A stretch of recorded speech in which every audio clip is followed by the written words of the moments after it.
Hello everyone. In this video, we're going to dive deep into one of the most chilling, fascinating, and tragic medical mysteries of the last century. We are heading into the misty, isolated highlands of Papua New Guinea in the 1950s, a place where the modern world hadn't really touched yet, to talk about a disease that shook the foundations of biology. It's a story about love, death, rituals, and a protein so deadly it essentially rewrote the textbooks. We are talking about Kuru, the so-called laughing death. And honestly, the more you look into this, the more you realize that the line between cultural devotion and biological catastrophe is incredibly thin. So let's set the scene. Imagine the eastern highlands of Papua New Guinea. It's rugged, it's beautiful, and it's home to the four people. Back in the mid-20th century, Western scientists started noticing something terrifying happening in these villages. People, mostly women and children, were dying in droves. They called it Kuru. Now, in the Fore language, Kuru literally means shaking or trembling with fear, and that's exactly what it looked like. But the outsiders, the sensationalist press, they gave it a much more horrific name, the Laughing Death. Why? Because in the late stages of the disease, patients would lose control of their facial muscles and emotions, bursting into these manic, uncontrollable fits of laughter, even though they were miserable and dying. It wasn't happiness, it was a biological short circuit. Now, before we get into the heavy science, and trust me, we will, because the science of prions is absolutely mind-blowing, we have to understand the people. It is so easy, to look at the history of the four people and just tag them with words like cannibals or savages, but that is lazy, and honestly, it misses the entire point. The four people practiced something called transumption. It was endo-cannibalism, which basically means eating members of your own community. But here is the thing you need to understand. They didn't do this because they were hungry, and they didn't do it because they were aggressive or trying to intimidate enemies. They did it out of love. I mean, think about it from their perspective. The four believed that humans have multiple souls, and the most important one, the quella, needed to be taken care of after death. To them, burying a loved one in the cold, wet ground to be eaten by worms and maggots, that was disgusting. That was abandonment. That was the ultimate disrespect. Instead, they believed that by consuming the body of their loved one, they were incorporating that person's life force, their spirit, back into the community. It was a way to help the soul travel safely to the land of the ancestors. It was a funeral rite, just like we might have a wake or a cremation, but theirs involved making the deceased a part of the living, literally. So, when someone died, the female relatives, usually the aunts, sisters, mothers, would take charge. They would take the body to a secluded spot, maybe an old sugarcane garden, and perform the butchery. They used bamboo knives and stone axes. They would take the meat, the organs, everything, and cook it in these earthen ovens called mumu. Basically, you dig a pit, line it with hot stones, wrap the meat in banana leaves or ferns, and steam it. It was a communal act of grief. But here is where biology plays a cruel, cruel joke. There was a strict gender divide in who ate what. The men, the warriors, they believed that eating the soft parts of the body, or eating women in general, would make them weak. It would sap their strength for battle. So if the men participated at all, they stuck to the lean muscle, the hard meat. The women, however, took on the burden of the ritual. They ate the internal organs, and most critically, they ate the brain.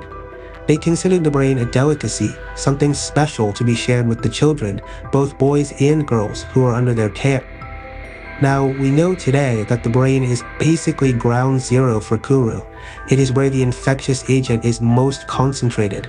We're talking about a viral load, well, not viral, but an infectivity load of like 10 to the power of 8 or 10 infectious units per gram. It's massive. So by feeding the brain to the women and the kids, the four were inadvertently targeting the most vulnerable parts of their population with a death sentence. The four didn't know this, obviously. They didn't think it was a disease, they thought it was sorcery. They called it tukamu. They believed that an enemy sorcerer had stolen a piece of the victim, some hair, some nail clippings, maybe a leftover sweet potato skin, and used dark magic to make the victim shake and die. This belief actually caused a whole other layer of tragedy, because when someone died of Kuru, the family would want revenge. They'd go out and hunt down the sorcerer in a neighboring village, leading to tribal warfare. So you had people dying from the disease, and then more people dying from the retaliation. It was a vicious cycle of death. Let's break down what Kuru actually does to a human body, because it is terrifying. The incubation period, the time from eating the infected tissue to showing symptoms, is wildly unpredictable.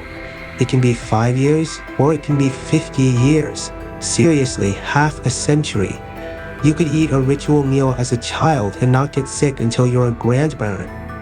When it hits, it comes in 3 stages. First, the ambulant stage. You can still walk, but you start feeling off. Your joints hurt, your head hurts, and you start to tremble. It's subtle at first, like you're shivering from the cold, but you can't stop it. You start walking like you're drunk, stumbling, struggling to keep your balance. Then comes the sedentary stage. This is where it gets really bad. You can't walk anymore. The tremors become violent, coarse jerks that rack your whole body. And this is when the emotional instability kicks in. We call it the pseudo-bulbar affect. Basically, the wires connecting your frontal lobe, the thinking, feeling part of your brain, and your cerebellum and brainstem, the parts that control facial movement and reflexes, get severed. The brain's ability to dampen or control emotional expression is gone. So you might feel sad, but you start laughing hysterically, or you might switch from laughing to crying in a second. It's not madness, it's a mechanical failure of the emotional dampeners in the brain. It must be absolute torture, being trapped inside a body that is betraying your true feelings. Finally, the terminal stage. You're bedridden, your muscles waste away, you can't sit up, you can't speak, and eventually you can't swallow. That's usually what kills you: starvation, dehydration, or you inhale your own saliva and get pneumonia. You are fully conscious, by the way. Unlike Alzheimer's, where you lose your mind, with Kuru, you are often aware until the very end, locked in a silent, shaking, starving body. It typically takes about 12 to 24 months from the first tremor to death. Now let's pivot to the science, because the discovery of what caused Kuru actually won 2 Nobel Prizes and completely changed how we understand biology. For the longest time, scientists thought this had to be a slow virus. They assumed it was a virus because it was infectious, but here was the problem: they couldn't kill it. They tried boiling the infected brain tissue, didn't work. They hit it with radiation that would shred DNA to pieces, didn't work. They soaked it in formaldehyde, didn't work. Whatever this thing was, it didn't have DNA or RNA, and in biology that's impossible. To reproduce, to cause infection, you need genetic material, right? Wrong. Enter Stanley Prusiner and the concept of the prion. This is where it gets sci-fi. Prion stands for proteinaceous infectious particle. Basically, it's a protein. We all have the normal version of this protein, called PRPC, sitting on the surface of our nerve cells right now. It's shaped like a nice little spiral, an alpha helix. It's harmless. But the Kuru prion, the PRPSC, is the same protein sequence but folded differently. It's shaped like a flat sheet, a beta sheet. This misfolded protein is like a zombie. When it touches a normal healthy protein, it forces the healthy one to snap into the misfolded shape. It's a chain reaction. 1 turns to 2, 2 turn to 4, and so on. These bad proteins clump together, forming these sticky plaques in the brain that kill nerve cells, leaving the brain looking like a sponge, full of holes. That's why we call them transmissible spongiform encephalopathies. It is autocatalytic destruction without a single strand of DNA involved. It is terrifying because the body's immune system doesn't attack it. Why would it? It's just your own protein folded wrong. The body doesn't know it's under attack until it's too late. I want to take a second here to clear up a massive misconception I see floating around the internet. People often confuse diseases from eating people with flesh-eating diseases. Let's be crystal clear. Kuru is what happens when you eat infected human brain tissue. The damage is internal, neurological, and slow. On the other hand, you have things like necrotizing fasciitis. That is the flesh-eating bacteria. That's caused by bacteria like group A streptococcus entering a cut or a wound. It releases toxins that melt your skin and muscle tissue in real time. It's fast, it's furious, and it attacks from the outside in. Kuru is you eat the guy, necrotizing fasciitis is the bug eats you. Totally different nightmares, okay? But here is where the story gets into evolutionary overdrive. The Kuru epidemic was so deadly, in some villages it wiped out almost all the women of childbearing age, that it actually forced the human genome to evolve rapidly. Geneticists started looking at the DNA of the 4 survivors, specifically the older women who had participated in the feasts but never got sick. They found something incredible. At a specific spot on the prion gene, codon 129, humans can have 2 types of amino acids, methionine, M, or valine, V. If you have 2 M's, MM, or 2 V's, VV, you are homozygous. It turns out, if you are MM and you ate the infected brain, you died fast. Kuru loved the MM genotype. But the survivors, they were mostly heterozygous, MV. They had 1 of each. This genetic mix somehow made it harder for the prion to lock on and convert the proteins, giving them resistance or delaying the disease long enough that they died of old age first. This is natural selection happening right before our eyes. The disease was culling the MM population, leaving the MV population to survive and reproduce. And it gets even crazier. Scientists found a specific mutation called G127V that exists only in the 4A people and nowhere else on Earth. This mutation seems to grant total immunity to Kuru. It's like the human body realized, okay, if we're going to keep doing this ritual, we need a shield, and biology responded. If the practice of cannibalism had continued for another few hundred years, the 4A people might have evolved into a race of superhumans completely immune to prion diseases. So how did it end? Well, it wasn't a vaccine, it was the law. In the late 1950s, the Australian colonial administration and missionaries moved in and banned the mortuary feasts. They cracked down hard. The 4A people, though they still believed in the sorcery aspect, complied.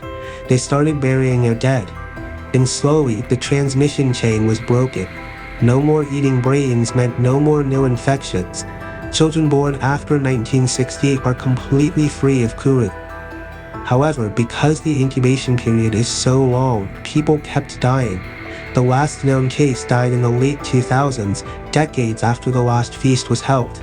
That poor person was carrying that biological time bomb inside them for 50 years, a ghost from a ritual long abandoned. To wrap this up, the story of Kuru is a powerful reminder of how complex our world is. It challenges our definitions of life. Is a protein alive? It challenges our judgment of culture. Was it savagery or deep love? And it shows us the raw power of evolution.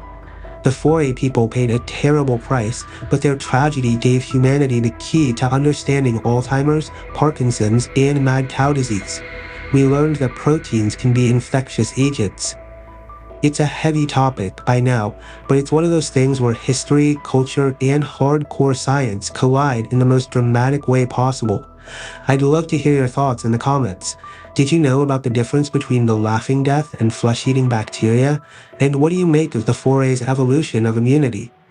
Drop a comment below, and if you found this deep dive interesting, share it with a friend who loves medical mysteries. Stay curious, stay safe, and I'll see you in the next one.